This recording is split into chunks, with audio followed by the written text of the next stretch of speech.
एक छोटी सी कुटिया में वीरू अपनी बूढ़ी माँ के लिए चाय बना रहा था। कुटिया का चूल्हा धीमी आंच पर सिसक रहा था और हवा में लकड़ी की सुगंध घुल रही थी। माँ, आज मैं जंगल से थोड़ी अतिरिक्त लकड़ियाँ काट कर लाऊंगा। शहर जाकर बेच आऊंगा। हो सकता है आज अच्छे दाम मिल जाएं। बेटा, इतनी जल्दी क्या है? देखो, कल ही तो तुमने इतना सारा काम किया था। थोड़ा विश्राम तो कर लो। परंतु मैं जानती हूँ, तू मेरी एक नहीं सुनता। माँ, विश्राम तो मेहनत करने वालों को ही अच्छा लगता है। और फिर कहते कहते रुकता है। कुछ पैसे जोड़ने हैं। तुम्हारे लिए एक नई साड़ी लानी है। तुम्हारी यही पुरानी साड़ी तो देखो कितनी फट गई है। ओहो मेरे लाल, मेरे लिए तो ये साड़ी भी बहुत है। तू अपने लिए कुछ ले लेना। तेरी कमीज भी तो पुरानी हो गई है, पर तू है कि मानता ही नहीं। जा, भगवान तेरा भला करे, पर सावधान रहना। जंगल में आजकल जानवरों का उत्पात बढ़ गया है। वीरू ने अपना कुल्हाड़ा उठाया और माँ के पैर छूकर जंगल की ओर चल पड़ा। उसकी आंखों में एक सपना था, अपनी माँ को सुखी देखने का। जंगल के दूसरे छोर पर राजकुमारी अनन्या, राजा रणवीर सिंह की इकलौती संतान, अपने रथ पर सवार थी। उसके चेहरे पर उदासी की एक गहरी छाया थी। अनन्या, तुम आज भी चुप हो। इस शिकार में तुम्हारा मन क्यों नहीं लग रहा? मैंने तो तुम्हें खुश करने के लिए ही ये शिकार का आयोजन किया था। पिताजी, इन मासूम जानवरों का शिकार करने से मेरा मन नहीं लगता। ये सब देखकर मुझे दुख होता है। क्या हम लौट नहीं सकते? तुम्हारी दया भावना प्रशंसनीय है बेटी, परंतु एक राजकुमारी के लिए शिकार कला में निपुण होना भी आवश्यक है। चलो, आज हम सिर्फ एक हिरन का शिकार करेंगे और फिर लौट चलेंगे। इतने में एक छोटा सा हिरन का बच्चा अचानक झाड़ियों से निकला और रानी के रथ के सामने से गुजरा। राजा ने तीर चलाने के लिए धनुष उठाया। वीरू पेड़ पर चढ़कर सूखी डालियां काट रहा था। तभी उसकी नजर दूर राजसी काफिले पर पड़ी। उसने देखा कि राजा ने हिरन के बच्चे पर निशाना साधा है। वीरू का दिल धड़क उठा। वह जानता था कि राजा के सामने बोलना उसके लिए खतरनाक हो सकता है, पर वह चुप नहीं रह सका। वीरू तेजी से पेड़ से उतरा और राजा के रथ के सामने जाकर खड़ा हो गया। उसने हाथ जोड़कर कहा, महाराज, क्षमा करें, पर क्या इस मासूम प्राणी की जान लेने से पहले आप एक गरीब की बात सुनेंगे? तुम्हारी हिम्मत कैसे हुई? तुम कौन हो? महाराज, मेरा नाम वीरू है। मैं इसी जंगल के किनारे रहने वाला एक गरीब लकड़हारा हूँ। परंतु गरीब होने का मतलब ये तो नहीं कि मेरे अंदर इंसानियत नहीं। ये हिरन का बच्चा अभी इतना छोटा है, इसकी हत्या करके आपको क्या मिलेगा? एक शव। परंतु अगर आप इसे जीवन दान देंगे तो आपकी दया की गाथा पूरे जंगल में गूंजेगी। राजकुमारी अनन्या ने वीरू की ओर देखा। उसकी आंखों में सच्चाई और निडरता थी। उसने पिता से विनती की, पिताजी, इस युवक की बात में दम है। कृपया इस हिरन के बच्चे को छोड़ दीजिए। राजा ने वीरू के साहस और उसके तर्क से प्रभावित होकर हिरन को जाने दिया। परंतु तभी एक दूसरे झाड़ी से एक विशाल जंगली सुअर अचानक राजकुमारी के रथ की ओर दौड़ पड़ा। सब घबरा गए। वीरू ने बिना एक सेकंड गवाए अपना कुल्हाड़ा उठाया और सुअर और रथ के बीच में आ गया। उसने कुल्हाड़े का एक जोरदार वार सुअर पर किया। सुअर घायल होकर वापस जंगल में भाग गए। युवक, तुमने न केवल मेरी बेटी की जान बचाई, बल्कि मुझे दया का पाठ भी पढ़ाया। तुम सचमुच वीर हो। मैं तुम्हें इनाम देना चाहता हूँ। महाराज, मैंने कोई इनाम के लिए ये काम नहीं किया। किसी की जान बचाना तो हर इंसान का फर्ज है। पिताजी, ये युवक न केवल बहादुर है, बल्कि निस्वार्थ भी है। ऐसे गुण तो बड़े बड़े महलों में भी दुर्लभ हैं। राजा इतना प्रभावित हुआ कि उसने वीरू को महल में आमंत्रित किया। वीरू ने पहले तो मना किया, पर राजा के जोर देने पर वो अपनी माँ के साथ महल पहुंचा। महल का भव्यता देखकर वीरू और उसकी माँ हैरान रह गए। राजा ने उनका स्वागत राजसी ढंग से किया। रात के भोजन पर राजा ने वीरू से उसके जीवन, उसके सपनों के बारे में पूछा। वीरू, तुम्हारे जैसा साहसी, बुद्धिमान और निस्वार्थ युवक मैंने बहुत कम देखा है। मैं चाहता हूं कि तुम महल में रहो और मेरी बेटी राजकुमारी अनन्या को तुम्हारे जैसे गुणों की शिक्षा दो। महाराज, मैं तो एक साधारण लकड़हारा हूँ। मैं राजकुमारी को क्या शिक्षा दे पाऊंगा? वीरू, शिक्षा किताबी ज्ञान से ही नहीं आती, जीवन के अनुभवों से भी आती है। तुम्हारे पास वो अनुभव है जो मुझे चाहिए। कृपया मना मत करो। वीरू की माँ ने भी हामी भरी और वीरू महल में रहने लगा। धीरे धीरे वीरू और अनन्या के बीच दोस्ती गहरी होती गई। वे साथ में समय बिताने लगे, बातें करने लगे। एक शाम महल के बगीचे में वीरू और अनन्या चांदनी में टहल रहे थे। फव्वारे की आवाज और रात की सर्द हवा का माहौल रोमांटिक था। वीरू, तुम्हारे आने से पहले ये महल मुझे एक सुनहरे पिंजरे जैसा लगता था, पर तुमने मुझे आजाद होने का, सच्चाई से जीने का एहसास कराया है। राजकुमारी, आपके शब्द मेरे लिए बहुत मूल्यवान हैं, परंतु मैं तो एक गरीब लकड़हारा हूँ। आपके सामने खड़ा होकर ये सब सुनना भी मेरी हिम्मत है। वीरू, कृपया मुझे आप मत कहो। और गरीबी या अमीरी तो इंसान के भाग्य की बात है, पर इंसानियत उसके चरित्र की। तुम्हारे दिल में जो ईमानदारी और पवित्रता है वो किसी भी धन से बड़ी है। मैं तुमसे बहुत प्रभावित हूँ वीरू। वीरू ने अनन्या की ओर देखा। चांदनी में उसका चेहरा देवी जैसा लग रहा था। उसने अपनी भावनाएं छुपाते हुए कहा, अनन्या, मैं भी तुमसे बहुत स्नेह करता हूँ, पर हमारे बीच की ये दूरी तो लोग बनाते हैं वीरू, और लोग ही उन्हें मिटा भी सकते हैं। राजा रणवीर सिंह को अपनी बेटी और वीरू के बीच बढ़ते प्रेम का आभास हो गया। एक दिन उसने वीरू को अपने दरबार में बुलाया। वीरू, मैं जानता हूं कि तुम अनन्या से प्रेम करते हो, परंतु एक राजकुमारी का विवाह एक साधारण लकड़हारे से कैसे हो सकता है? लोग क्या कहेंगे? महाराज, मैं जानता हूँ कि मैं योग्य नहीं हूँ। मैं आपकी आज्ञा का पालन करूँगा। रुको, मैंने तुम्हारे चरित्र की परीक्षा ली है। तुम सच्चे हो, पर एक आखिरी परीक्षा और है। अगले सप्ताह पड़ोसी राज्य का एक शक्तिशाली योद्धा हमारे यहाँ आ रहा है। वो द्वंद्व युद्ध की चुनौती देगा। अगर तुम उसे हरा दो तो मैं तुम्हें अपनी बेटी का हाथ देने में गर्व महसूस करूंगा। यह सुनकर पूरा दरबार सन्न रह गया। वह योद्धा अजेय माना जाता था। वीरू ने साहस जुटाया और चुनौती स्वीकार कर ली। उसने सप्ताह भर कड़ी मेहनत की। युद्ध के दिन उसने अपनी बुद्धि और चपलता से उस विशाल योद्धा को पराजित कर दिया। आज मैं गर्व से कह सकता हूँ कि मेरी बेटी का विवाह एक राजा से हो रहा है। राजा वो होता है जिसके पास सोने का ताज नहीं बल्कि सोने जैसा दिल हो, और तुम वीरू एक सच्चे राजा हो। वीरू और अनन्या की शादी बहुत धूमधाम से हुई। वीरू ने अपनी मां को महल में ही रखा। अब वो 2 रानियों के साथ सुखपूर्वक रहने लगा।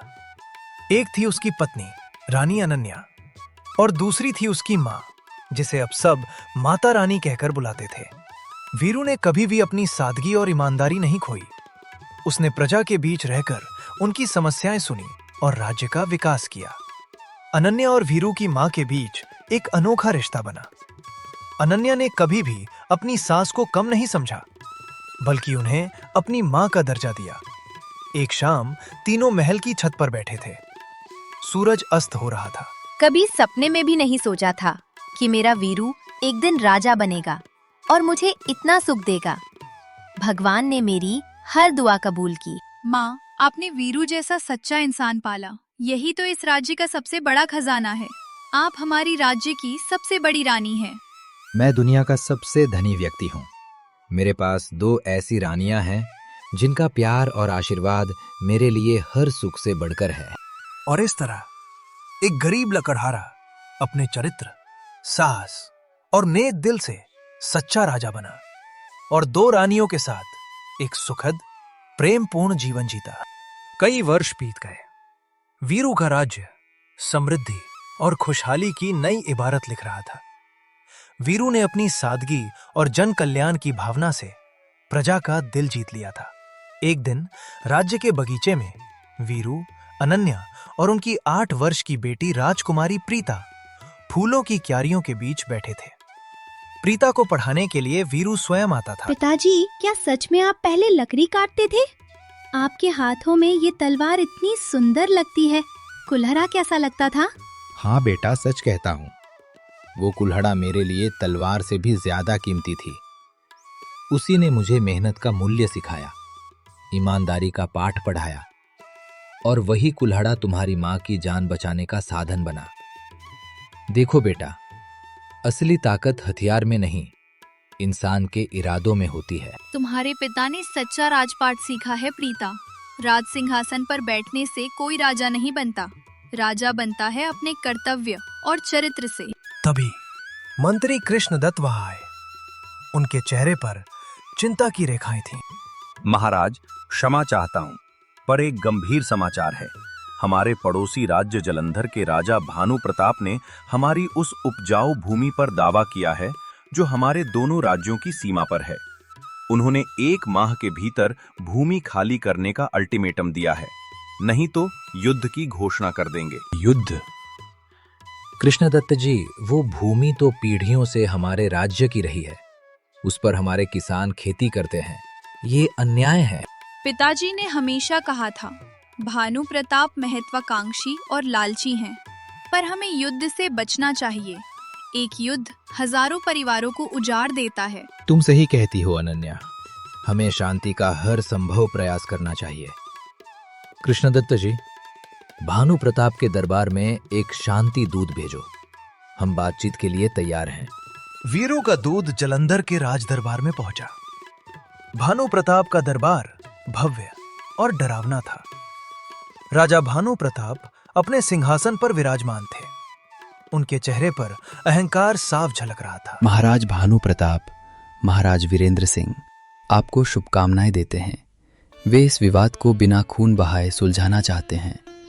वे प्रस्ताव देते हैं कि उस भूमि की उपज का एक हिस्सा हम आपको दें, पर भूमि हमारे पास रहे। वीरेंद्र सिंह, वही जो लकड़हारा था, उसे मैं अपना प्रस्ताव भेज चुका हूँ। मुझे उपज का हिस्सा नहीं, पूरी की पूरी भूमि चाहिए। और उस लकड़हारे को बता दो, अगर उसने 1 महीने में भूमि नहीं खाली की तो मैं स्वयं अपनी विशाल सेना के साथ आकर उसके छोटे से राज्य को रौंद डालूंगा। जाओ और यही संदेश लेकर जाओ। दूत वापस लौटा और सारी बात वीरू को बताई।